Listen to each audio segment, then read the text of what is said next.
Hi everybody, welcome back to the CNET stage. We are live at CES 2013, and this is CES In Depth. Joining me today is my colleague Bridget Carey, and three of our Best of CES 2013 award winners.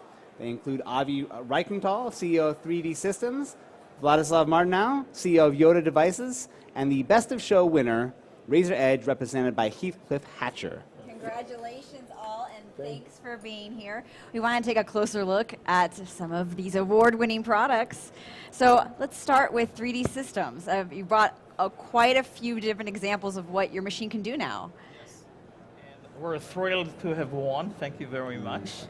And we're absolutely passionate about 3D printing. We think it's going to change how we learn, how we educate, how we create, how we make, how we treat, and the ability to bring home and to the tech enthusiast to be able to print professional grade parts as big as a basketball in 3 colors, in intricate detail, is something that we have been passionate about for some time. And to be able to do it and be recognized for it, it's amazing. So we're really thrilled. And it's been interesting for us at CNET to watch the 3D printer market grow and become a little bit more competitive this year. I know with your particular system, you can correct me if I'm wrong, one of the, or a few of the things that really differentiate it, the volume, right? You have, I think, the highest volume 3D printer that we've seen at the show. By far. By far the highest volume. Printed basketball is the first, and now that is a true to scale basketball. Absolutely. Regulation size. Yeah. And then the ability to print, is it 3 colors? Up to 3 colors at a time. We have 30 color choices, and you can do 3 colors at a time, which nobody else has been able to do yet. And at the same time, do nice micro details so that you can begin to get at home professional grade resolution and quality in 2 different materials, in 30 colors, big size, and precision. Sure, and we even have, you have the mobile printer version of this too, right? Absolutely. We launched here at CES the second generation of the Cube, which is faster, more accurate, and also now prints in 2 colors, and is so efficient that it can print on a battery for 6 full hours. Wow. That's like the Burning Man 3D printer. You got it. Yeah, it's Applia proof is the next question. And I think it's almost done printing up with a little chess piece. My glasses today, I printed them. Vegas baby. Vegas baby. I love those glasses. So Very that's cool. great. Thank you. All right, and so very excited to have you guys here. Congratulations on your win. And we now want to talk about the Yota phone. This is one actually our executive editor has been raving about. She's very excited that. Tell me about the Yota phone concept. I don't want to spoil it. You go for it. Okay. Well, this is a premium smartphone, Android smartphone, but it has one different thing. It's electronic paper displayed on the back side of the phone.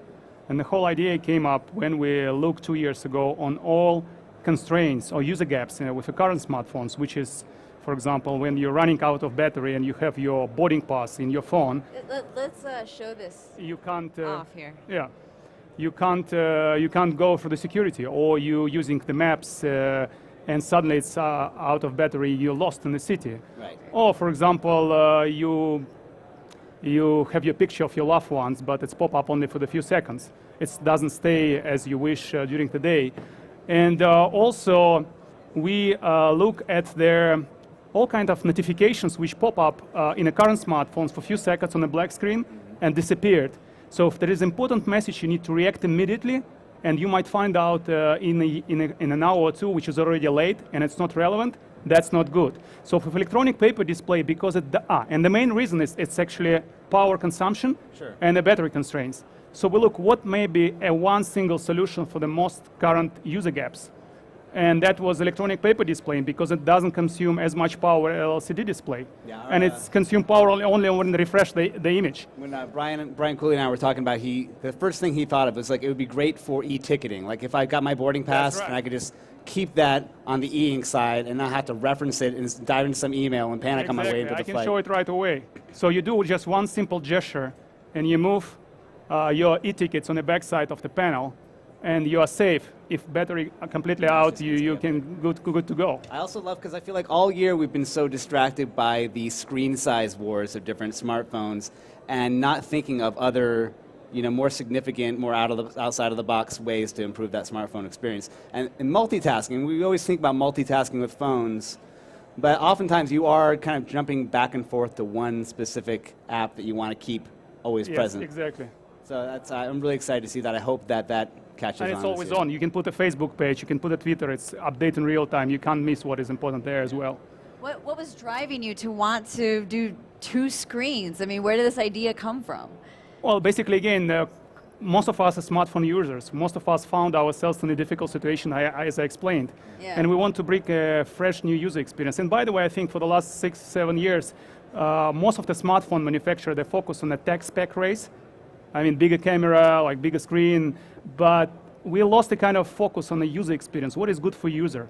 And sometimes they need more simple, better solution to make their life better, not just to have a better kind of bigger screen or a better camera. And you got Gorilla Glass 3 on that too, and Yeah, it's on curved. the back side, it curved. And curve is actually was also idea behind it, because we want, this is the personal space for the user. All important information is there.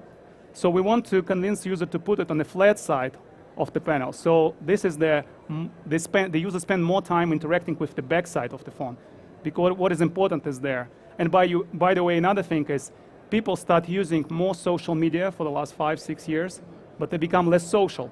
So because our batteries constraints, current phones are off, they're always black. So we wake up every minute to check what is going on in the social, virtual life there, but usually you lose me. If I go there, you lose me from an eye contact point of view, from the just regular socializing type of thing. And you see quite a lot in the cafeteria, in the business meeting, people going there and don't pay attention what's happening in the real world. With our device, because it doesn't consume much power, you can bring Facebook, you can bring virtual world back, and we bring back to the real world in this sense, in a sense. But if you did need a case, you could print one out in 3D with 3D We can print in the 3D next generation of our phone, which we're already working on. And which will be thinner and will be much better, but that's another question. All right, now let's make sure we move on and talk about our best of CES, like award winner, best of best. Best of show. Best of show. Yeah, best out there. We're excited And to best in have, gaming, 'cause and best that in gaming gets a for that given. category, of course. Tell us about the Edge. I mean, It's that the sounded like a Razer more Edge. meta question than I meant it to be. Tell us about your system. Well, I mean, this year, we won People's Voice Award for Project Fiona. And Project Fiona was the concept product for what is now the Razer Edge. And we started off, one of the things for us is most of us are totally focused on our community and our programs with the community through Facebook or through our esports teams, and really learning what they want. So we did a crowdsourcing program for the Edge and went to them to get their feedback. And throughout the year, we went and provided that feedback into the product. You can see it here now with if you like to turn it the around for the handles. camera too.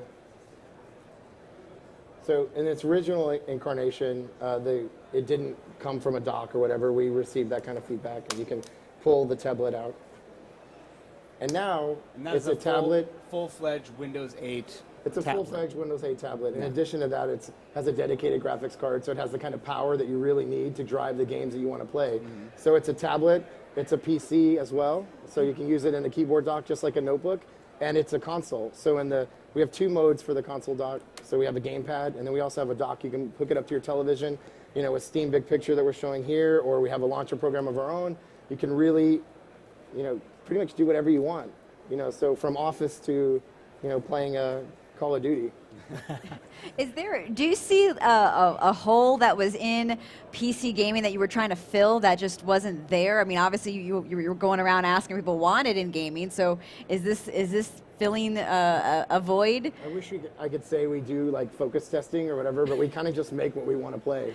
Okay. And so we put the concept out there to get the critical, get the feedback, and then we try to make the best toys for us. Right. Yeah. And I shouldn't diminish the fact that you guys also won the People's Voice Award for this year as well. So we don't know that until the very last minute for the last 3 years. So you definitely have a lot of people, a lot of fans behind this product waiting for it to come to the market. Yes, we're shipping in Q1, and it starts with the i5 version of the Edge. We have Edge and Edge Pro, and that starts at $999. And then we have a multitude of gadgets and peripherals and stuff you can put in it. All right, now actually I want to pull up a game on here if it's possible. Yes, totally. put it back in the dock, and we'll let you play some Dirt Showdown. And this is great too. Now, have the Microsoft people seen what you've done with Windows 8? Because this actually seems to me, beyond its gaming capabilities, a real competitor for the Windows Surface Pro. I'm pretty sure they've seen it because of you guys now. So I definitely am sure I'll get a phone call. So it's launching. So let me turn it around. See if I can turn it so there's no glare. Try to get it. There you go. Now, we saw a number of Windows 8 devices here at the show. Everything from gigantic 27-inch tables down to full-fledged Windows tablets. But this one really stands apart, especially with the graphics processor that's built into it, made for gaming, made for gamers.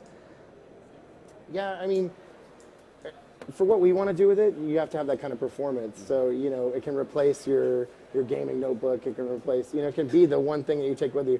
I always like to use the, there you go. Let you All right. get some game on there. I like to use the analogy that, you know, you're always putting your content onto something and taking it with you before you go on a trip or whatever. This is your one device, so all of your content can be right there. You can have all your pictures, your movies, all of your games, everything you want, all in one device, and then move it through the experiential marketing, the experiences that you have. So. Right. If you want to have a keyboard with it, you can. If you want to take it with you with the handles on the tablet, wow, those are some great graphics. Yeah. What is the screen resolution on this? I should have this asked. is 1366 by 768. Oh, wait, it's not 4K? No. Oh, come on. Didn't you get the memo? Everything has to be 4K this year. I'll let our engineer who's standing right over there know. Yeah, I mean, we're really impressed with it. We've had a lot of support from our partners at Intel to bring this product to market. And so, you know, with that and the dedicated graphics card, you really see the kind of performance that you want from a full-on, you know, it's kind of like if you had a 14-inch gaming notebook and you just took the keyboard off, and then we jammed everything in there. And that's a trend, too, we're seeing, where laptops are becoming hybrids, but in this case, you also have a gaming hybrid into it, which is a different twist on everything.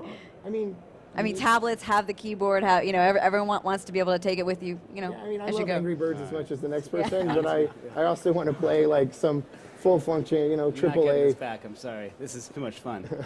This is actually, you can feel the haptic feedback in it, too. It really has force that feedback. that It's got, haptic. you know, we're known for our peripherals and for our keyboards and mice and all the other accessories, but, you know, we really want to prove that we're a hardware company and we can show you guys what we can do. I think you're going to do it this year. Thank you guys, all of you, for so much. joining us here, talking with us, and congratulations again on your awards.